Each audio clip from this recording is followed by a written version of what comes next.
इस दुनिया में दो तरह के इंसान हैं। एक जो यह मानते हैं कि भाग्य वाग्य कुछ नहीं होता और वे कर्म की प्रधानता में ही विश्वास करते हैं। दूसरे वे लोग हैं जो भाग्यवादी है, यानी उनका किस्मत कनेक्शन में पूरा भरोसा होता है। उनका दृढ़ विश्वास होता है कि जो भाग्य या किस्मत में लिखा है वो होके ही रहेगा। यानी इंसान कर्म और भाग्य की दो धुरियों में घूमता रहता है और अंततः दुनिया से अलविदा हो जाता है। आज की युवा पीढ़ी भी यही सोचती है कि बिना कुछ किए ही उसे वह सब कुछ मिल जाए जो वह चाहता है।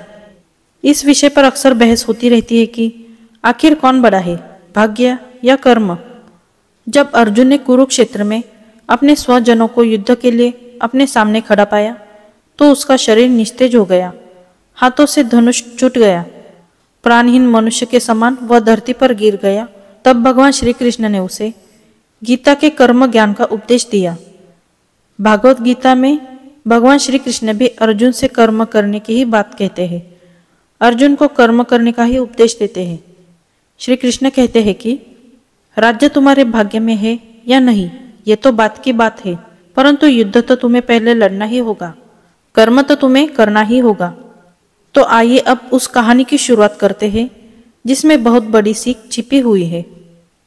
एक जंगल के दोनों ओर अलग अलग राजाओं का राज्य था और उसी जंगल में एक महात्मा रहते थे जिन्हें दोनों राजा अपना गुरु मानते थे। उसी जंगल के बीचों बीच एक नदी बहती थी। अक्सर उसी नदी को लेकर दोनों राज्यों के बीच झगड़े फसाद होते रहते थे। एक बार तो बात बिगड़ते बिगड़ते युद्ध तक आ पहुंची। कोई भी राजा सुलह को तैयार नहीं था, सो युद्ध तो निश्चय ही था।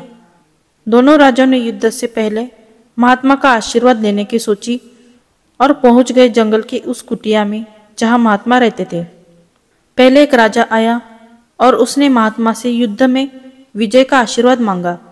महात्मा ने कुछ देर उस राजा को निहारा और कहा कि राजन, तुम्हारे भाग्य में जीत नहीं दिखती, आगे ईश्वर की मर्जी। यह सुनकर पहला राजा थोड़ा विचलित तो हुआ, फिर उसने सोचा कि यदि हारना ही है तो पूरी ताकत से लड़ेंगे, परंतु यूं ही हार नहीं मानेंगे, और अगर हार भी गए तो हार को भी औरों के लिए उदाहरण बना देंगे, परंतु आसानी से हार नहीं मानेंगे। यह निश्चय कर वह वहां से चला गया। दूसरा राजा भी जीत का आशीर्वाद लेने महात्मा के पास आया, उनके पैर छुए और विजयश्री का आशीर्वाद मांगा। महात्मा ने उसे भी कुछ देर निहारा और कहा कि बेटा, भाग्य तो तुम्हारे साथ ही है।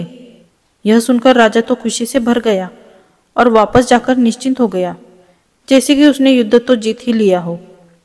अंततः युद्ध का दिन आया। दोनों सेना एक दूसरे के आमने सामने थे और युद्ध का बिगुल बज गया। युद्ध प्रारंभ हो चुका था।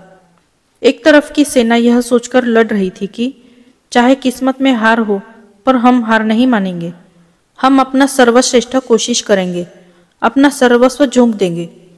और वही दूसरी तरफ की सेना एक निश्चिंत मानसिकता के साथ लड़ रही थी कि जीतना तो हमें ही है, तो घबराना कैसा। लड़ते लड़ते दूसरी सेना के राजा के घोड़े का पैर का नाल भी निकल गया और घोड़ा लड़खड़ाने लगा, पर राजा ने ध्यान ही नहीं दिया, क्योंकि उसके दिमाग में एक ही बात चल रहा था कि जब जीत मेरे भाग्य में ही है तो फिर किस बात की चिंता। कुछ ही क्षण बाद दूसरे राजा का घोड़ा लड़खड़ा कर गिर गया, जिससे राजा भी जमीन पे गिर पड़ा और घायल हो गया और वह दुश्मनों के बीच गिर गया। पहले राजा के सैनिकों ने उसे बंधक बना लिया एवं उसे अपने राजा को सौंप दिया। युद्ध का निर्णय हो चुका था। युद्ध का परिणाम बिल्कुल महात्मा के भविष्यवाणी के उलट था। निर्णय के बाद महात्मा भी वहां पहुंच गए।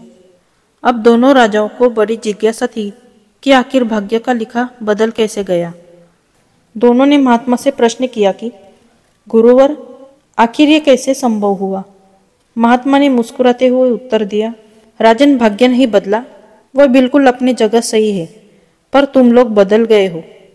उन्होंने विजेता राजा की ओर इशारा करते हुए कहा कि अब आपको ही देखो राजन, आपने संभावित हार के बारे में सुनकर दिन रात एक कर दिया। सब कुछ भूलकर आप जबरदस्त तैयारी में जुट गए, यह सोचकर कि परिणाम चाहे जो भी हो पर हार नहीं मानूंगा। खुद हर बात का ख्याल रखा, खुद ही रणनीति बनाई, जबकि पहले आपकी योजना सेनापति के भरोसे युद्ध लड़ने की थी। अब महात्मा ने पराजित राजा की ओर इशारा करते हुए कहा कि राजन, आपने तो युद्ध से पहले जीत का जश्न मनाना शुरू कर दिया था। आपने तो अपने घोड़े की नाल तक का ख्याल नहीं रखा। फिर आप इतनी बड़ी सेना को कैसे संभालते और कैसे उनको कुशल नेतृत्व देते? और हुआ वही जो होना लिखा था। भाग्य नहीं बदला, पर जिनके भाग्य में जो लिखा था उन्होंने ही अपना व्यक्तित्व बदल लिया। फिर बेचारा भाग्य क्या करता? दोस्तों, हमें इस कहानी से यह सीख मिलती है कि भाग्य उस लोहे की तरह वही खींचा चला जाता है जहाँ कर्म का चुंबक हो। हम भाग्य के अधीन नहीं है, हम तो स्वयं भाग्य के निर्माता है। यही सत्य है कि भाग्य भी उन लोगों का साथ देता है जो कर्म करते हैं। किसी खुरदरे पत्थर को चिकना बनाने के लिए हमें उसे रोज घिसना पड़ेगा। ऐसा ही जिंदगी में समझे। हम जिस भी क्षेत्र में हो, स्तर पर हो, हम अपना कर्म करते रहे बिना फल की चिंता किए। उम्मीद करती हूँ इस कहानी से आपको नई सीख मिली होगी। अगर आपको ये वीडियो पसंद आई हो तो इस वीडियो को लाइक, शेयर और हमारे चैनल को सब्सक्राइब कीजिए। मिलते हैं अगली वीडियो में। धन्यवाद।